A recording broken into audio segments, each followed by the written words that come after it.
তিন নম্বর প্রশ্ন, শেখ আসসালামু আলাইকুম। ওয়ালাইকুম আসসালাম রহমতুল্লাহ। আমি মালয়েশিয়া থেকে। করোনার কারণে শুধু মালয়েশিয়ার নাগরিকরা মসজিদে 5 ওয়াক্ত এবং জুমার নামাজ পড়তে পারে, দুঃখের বিষয়।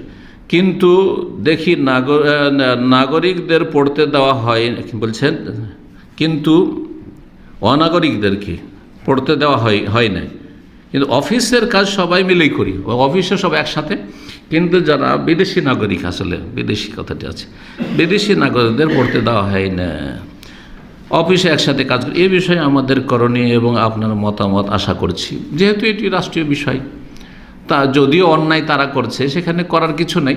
যদি সরকার এরকমটা করে তো অবিচার করছে, যে কোনো সরকার করুক না কেন। দেশি আর বিদেশির পার্থক্য মসজিদেও, আল্লাহর ঘরে যে দেশিদেরকে মসজিদে পড়তে দেবো, বিদেশিরা তোমরা ঘরে ঘরে পড়ো, এটা জুলুম করেছে, আর করার কিছু নেই এই ক্ষেত্রে। সুতরাং লা ইউকাল্লিফুল্লাহু নাফসান ইল্লা উসআহা, সাধ্যের বাইরে, ক্ষমতার বাইরে আল্লাহ কোনো দায়িত্ব দেন না। সুতরাং আপনাদেরকে যেখানে অনুমতি আছে সেখানেই জামাত করবেন।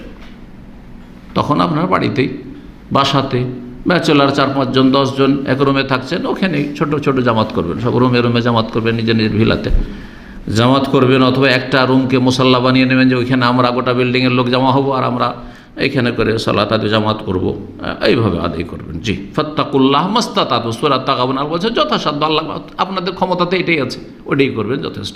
কিন্তু যারা এরকমটা করেছে তারা ভুল কাজ করেছে, ভুল সিদ্ধান্ত নিয়েছে, আল্লাহ তাদের হেদায়েত দান করুন।